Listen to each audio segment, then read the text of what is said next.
if shit does hit the fan? I Like, mean, if carnage does unfold and there's chaos in the world, what would Luke Belmar do? I think the first thing that you need to do is develop skill sets that are transcendent. So your ability to sell, your ability to negotiate, your ability to network. The second thing is you need to be multinational. So you can't just be dependent on one citizenship. And I know for a lot of people listening that may not have a lot of money, it may seem far fetched. But if you only have one passport and that government says, okay, well, you can't leave the country, then you're kind of screwed. Mm. So it's good to have multiple passports. I've been able to build a decent portfolio of passports. And then the final thing is a network, right? You need a global network, an international network of people that understand different things that are taking place in other regions of the world.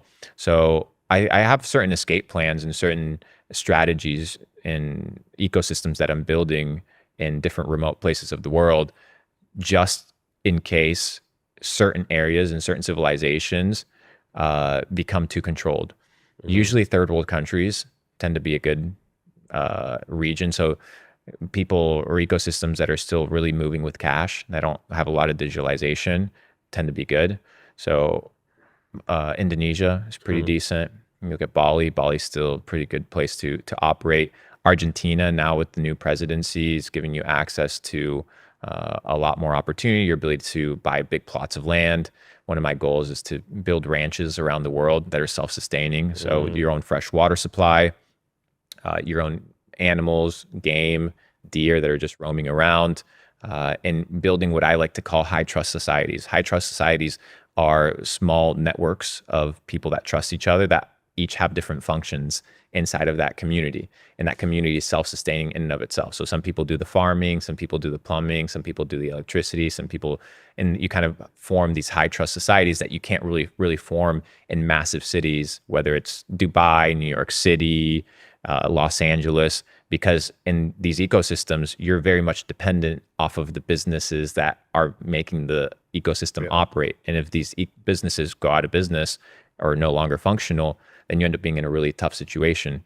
I thought about this the other day. I was like, okay, so we just experienced like a storm. Everything was flooded. Pretty much couldn't drive anywhere. Like I was stuck here. But obviously, there's worse places to be stuck. At least I can walk around. But there's still quite a lot of shops, cafes, restaurants that were closed because staff couldn't come in, operate, or even the electronics were messed up.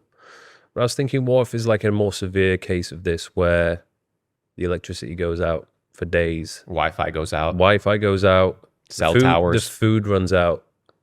Well, I'm absolutely fucked. You're fucked. I don't even know what I would do. And that's an issue.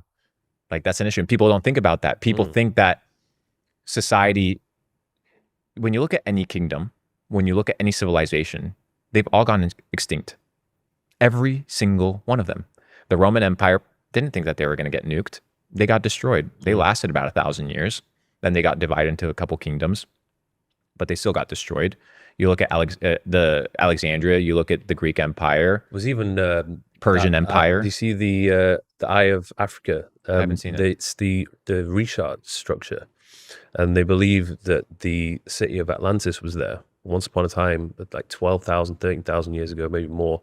It was one of the most advanced civilizations that this planet has seen, but there was some sort of cataclysmic event. They believe it was like a flood, a huge flood that swept across Africa and completely wiped it out. I mean, there's a lot of records that, whether it's different texts, different religions, different kind of scrolls or different history records that all point to a massive flood that wiped out society, not just once, but multiple times over. And just to assume that everything's always going to be okay is a fallacy. That's why I always say that the skeptic is the one that survives. The person that's always looking over the shoulder and is always alert is the person that ends up doing well.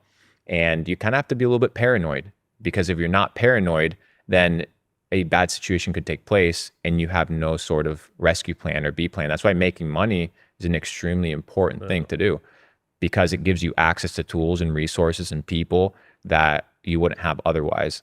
And the treatment that people with money, influence, and power have when shit hits the fan they'll be looked after first. is completely different than the average person that is stocking shelves and that is just utilized as an expenditure. Well, that's why I'm all for space exploration.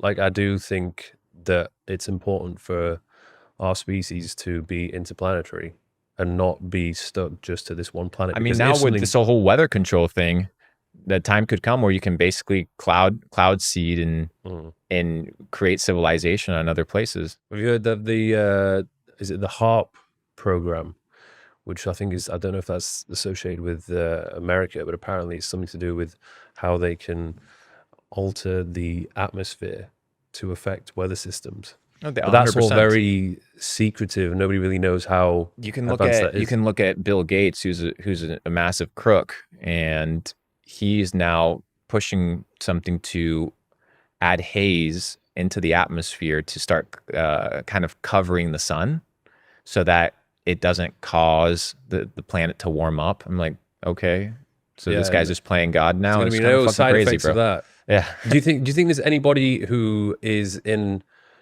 a very strong position of influence who's actually doing a good job? Like someone you admire who's like, okay, yeah, he's doing a good job. Like he's actually trying to make a positive difference to the world.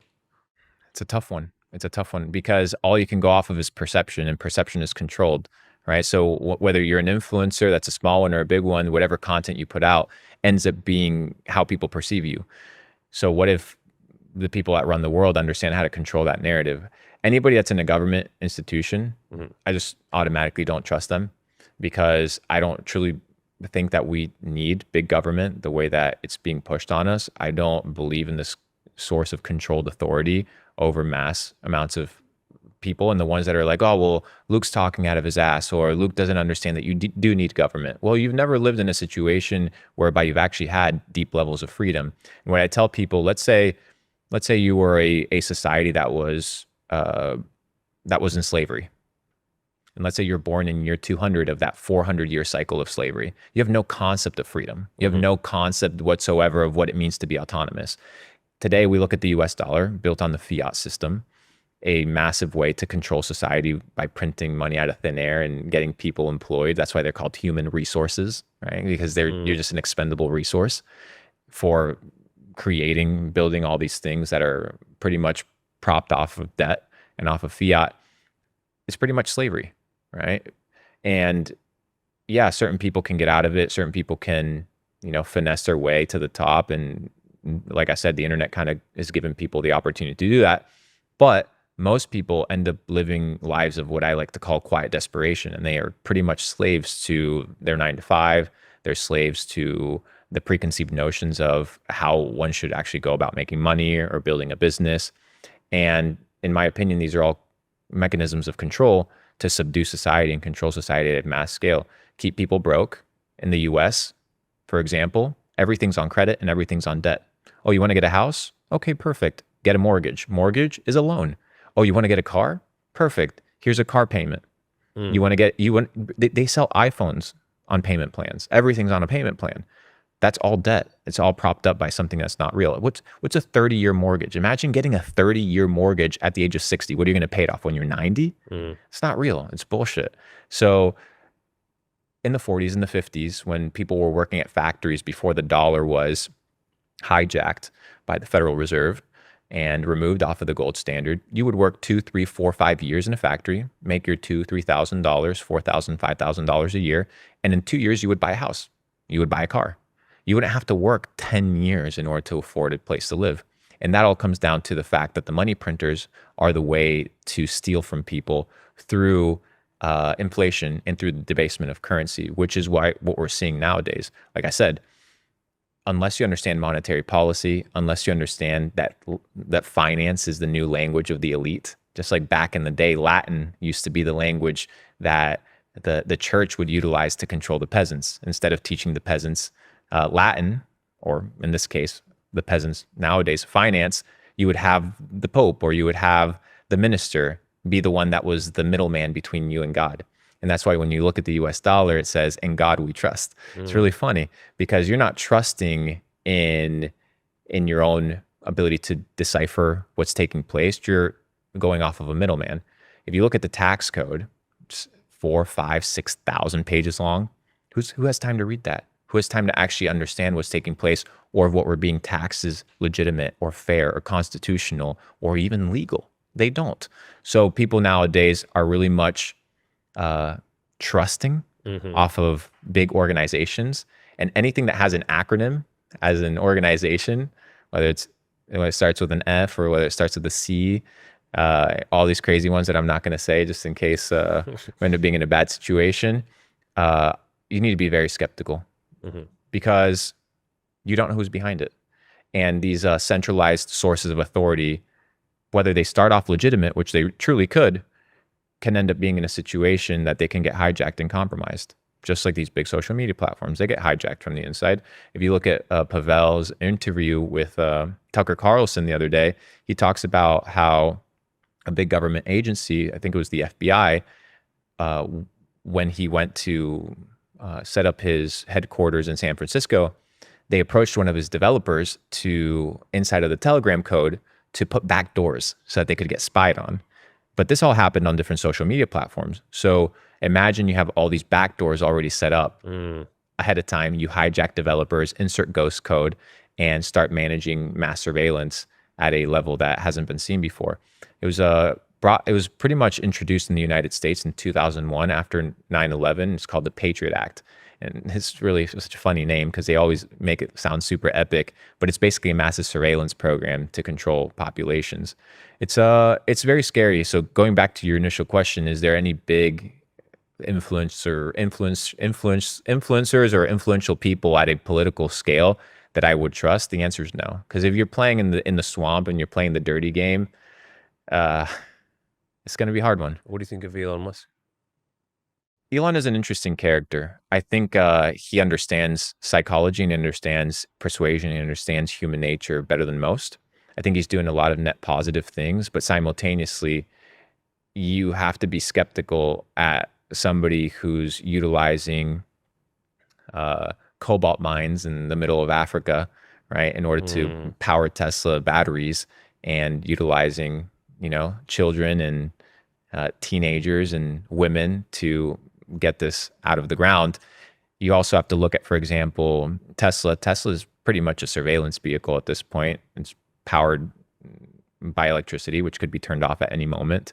In fact, in China right now, going back to China, if you have a poor social credit score, you can't charge your Tesla, right? Which is crazy. What happens when that gets introduced in the West and everybody has an electric vehicle?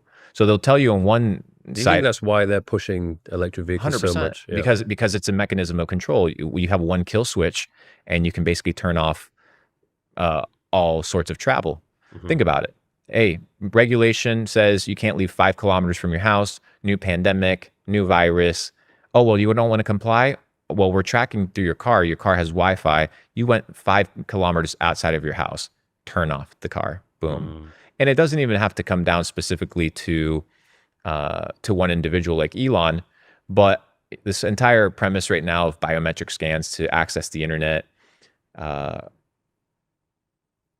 is getting pretty dangerous. So I think there's also a net positive, but he really knows how to play people and play both sides of the aisle. He's always a few He's good. steps ahead. He's good. He's good. He's very good. And that's why he is where he is today. Yeah. But at the end of the day, like I said, I don't trust a lot of people in these high ranks.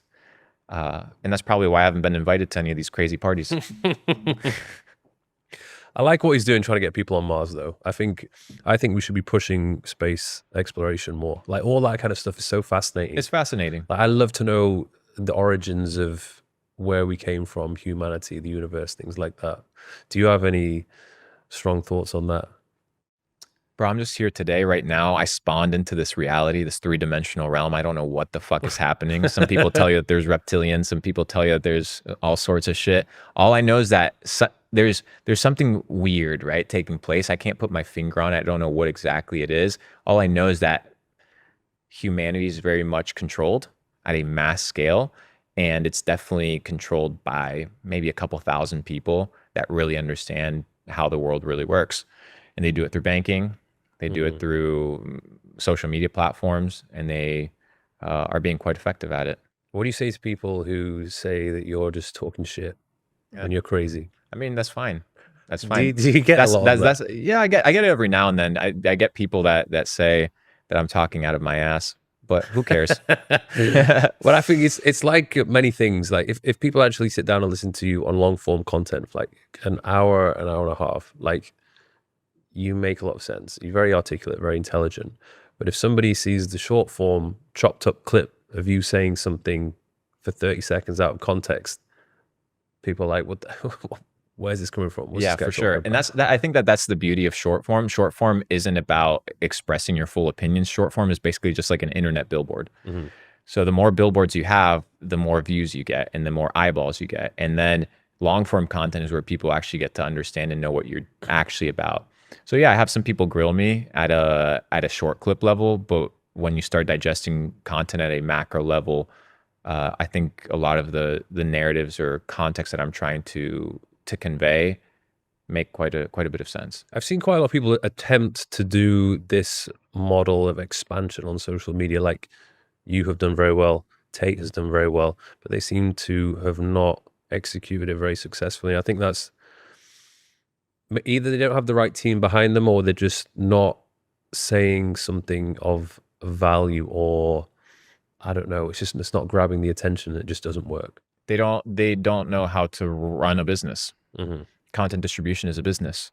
You can't just run 40 clips. In 2023, we posted 153,000 clips once every 4.5 minutes. Mm-hmm. I'm going to reduce that to once every 60 seconds just to piss off some haters so that they can see me on their feed a little bit more. You got all these guys on the payroll, or they I have incentivized? 160 employees right now running my short form content, and I'm only going to scale that team at bigger levels. I just opened up an office in Asia as well. This is a short form office to just create content and be able to distribute that content at a mass scale, because advertising doesn't really work the same way that it used to. Anytime you see a sponsored post, you're like, okay, this person's trying to sell me something. But if you want to get your message across, you have to be able to have as many billboards as possible. And a piece of content is just a billboard.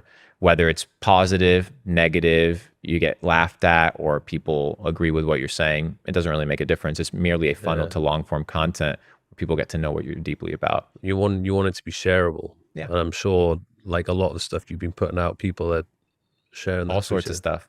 Yeah. I say some crazy shit as well, just on purpose to, because it's never bad to have a couple enemies. It's never bad to have a couple of people that hate on you. It's all good.